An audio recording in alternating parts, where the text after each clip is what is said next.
এই মুহূর্তে ব্রেকিং আসছে দুর্গাপুর থেকে। আপনাদের জানিয়েছিলাম, আমরা প্রশ্ন তুলেছিলাম যে কিভাবে ওই নির্যাতিতা যাকে ধর্ষণ করা হয়েছে বলে অভিযোগ উঠছে, তার বন্ধু, তার কোনো হদিশ মিলছে না। সে যখন ওই হোস্টেলে ঢোকে বা ওই ক্যাম্পাসে ঢোকে, তখন তো তার যাবতীয় ডিটেল সবকিছু সিকিউরিটি ইনচার্জের কাছে থাকার কথা।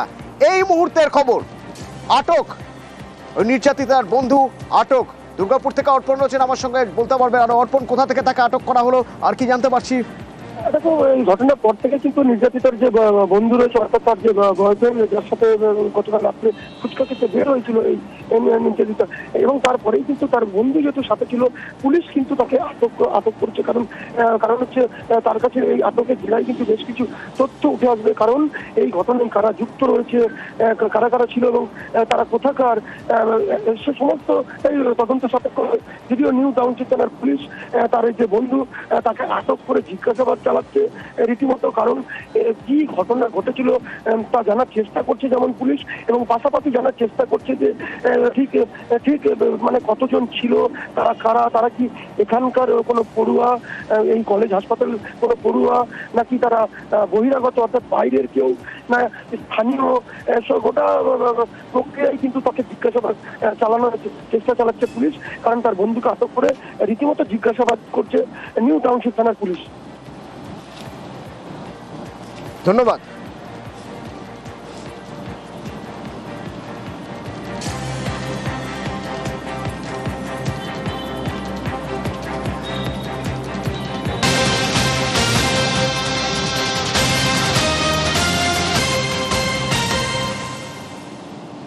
কিভাবে ঘটনা ঘটল?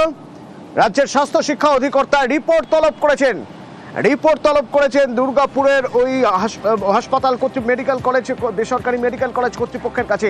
কিভাবে এই ঘটনা ঘটলো জানতে চাইছেন স্বাস্থ্য শিক্ষা অধিকর্তা। আমার সঙ্গে অভিজিৎ রয়েছেন। অভিজিৎ, রিপোর্ট তলব করেছেন, বিস্তারিত তথ্য জানতে চেয়েছেন, তোমার থেকে একটু ডিটেলে জানতে চাইবো।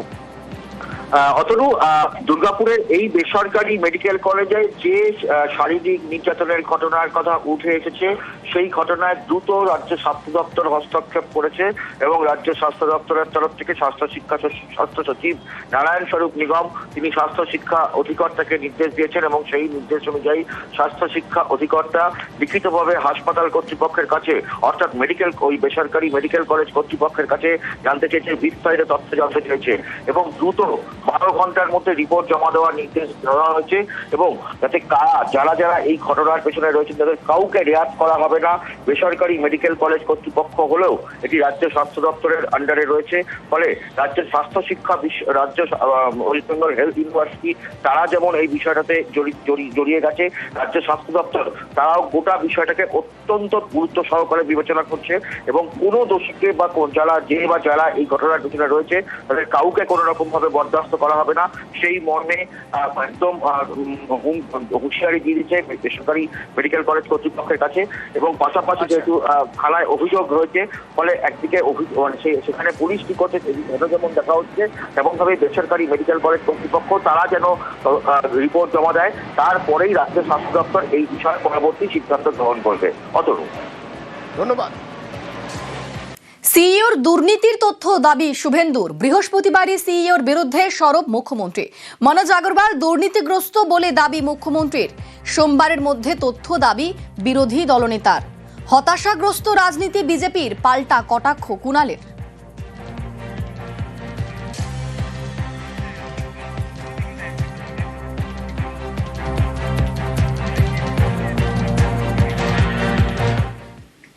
পশ্চিমবাংলার প্রশাসনিক প্রধান মাননীয় মুখ্যমন্ত্রী প্রশাসনিক হেডকোয়ার্টার নবান্নতে সরাসরি নির্বাচন কমিশন এবং তার মুখ্য প্রতিনিধি পশ্চিমবাংলার সিইও মনোজ আগরওয়ালকে আক্রমণ করেছেন।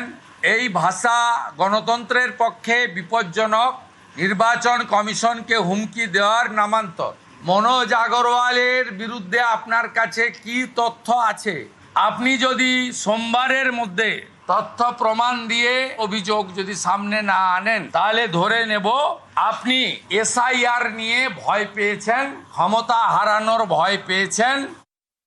শুভেন্দু অধিকারী বিরোধী দলনেতা এবং বিজেপি নেতারা চূড়ান্ত হতাশাগ্রস্ত অবসাদগ্রস্ত রাজনীতি করছেন। তারা এক একটা নির্বাচন এলে এক এক রকম হুমকি দেন। দিল্লির নির্বাচন কমিশন ভোট করবে, এবার দেখবো, করেছে, ওরা হেরেছে। সেন্ট্রাল ফোর্স দিয়ে ভোট করাবো, করিয়েছে, হেরেছে। এবার ভোটার লিস্টটাকে কারচুপি করার নানা চেষ্টা, যেটা মহারাষ্ট্র দিল্লিতে করেছে, মমতা ব্যানার্জি ধরে ফেলেছে। ওদের যে এখন জাতক্রোধ হয়ে গেছে, ওদের সব চক্রান্তগুলো ফাঁস হয়ে গেছে, সেই কারণে এই ধরনের আচরণ করে বেড়াচ্ছে।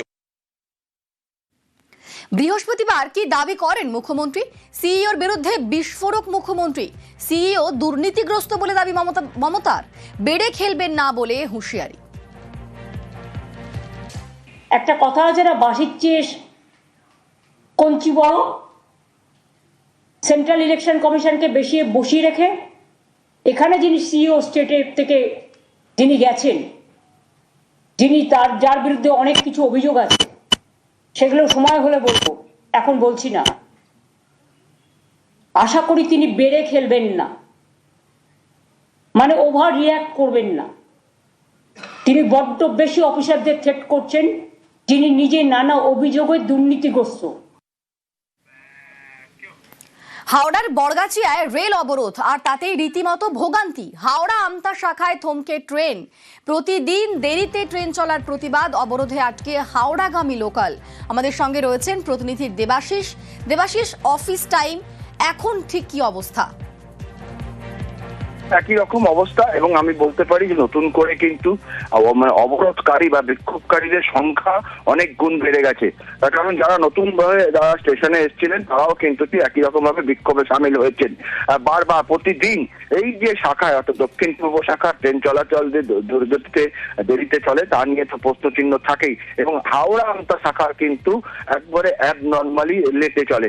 কোনো ট্রেন যেখানকার যাত্রা 1 ঘন্টা, সেই ট্রেন 1.5 থেকে 2 ঘন্টা প্রতিদিন লেট।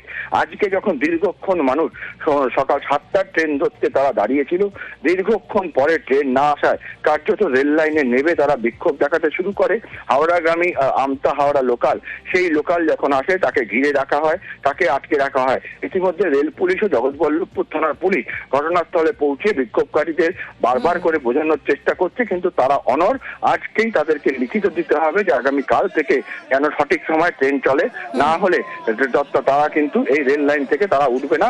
প্রায় 1.5 ঘন্টা অতিক্রান্ত অবরোধ চলছে এবং হাওড়া আমতা শাখার ট্রেন চলাচল কার্যত ব্যাহত। ধন্যবাদ দেবাশিস। রেলের জন্য আমাদের প্রত্যেকটা মানুষের কাজ চলে যাচ্ছে, কেন প্রত্যেকবার কেন হবে? আমরা বারবার অনুরোধ করছি, প্রত্যেকটা মানুষ আছে, সবাই সমর্থন করছে এই বিষয়টা নিয়ে। রেলকে এটা ভাবনা চিন্তা করে দেখতে হবে। সামান্য কোম্পানি কাজ করে খায়, এইভাবে যদি গাড়ি আসে আমাদের কোম্পানি কাজ দিচ্ছে না, এবার এইভাবে আমরা যদি বারবার ফিরে যেতে থাকবো বাড়িতে, আমরা খাবো কি করে? আমাদের তো বাচ্চা কাচ্চা আছে। এই গাড়ির সমস্যার জন্য আমাদের কারখানা থেকে বের করে দিচ্ছে। কালকে ফিরত গেছি, পরশু ফিরত গেছি, আজকে ফিরত যাবো, তাহলে আমাদের সমস্যা তো এই ট্রেনের জন্যই হচ্ছে।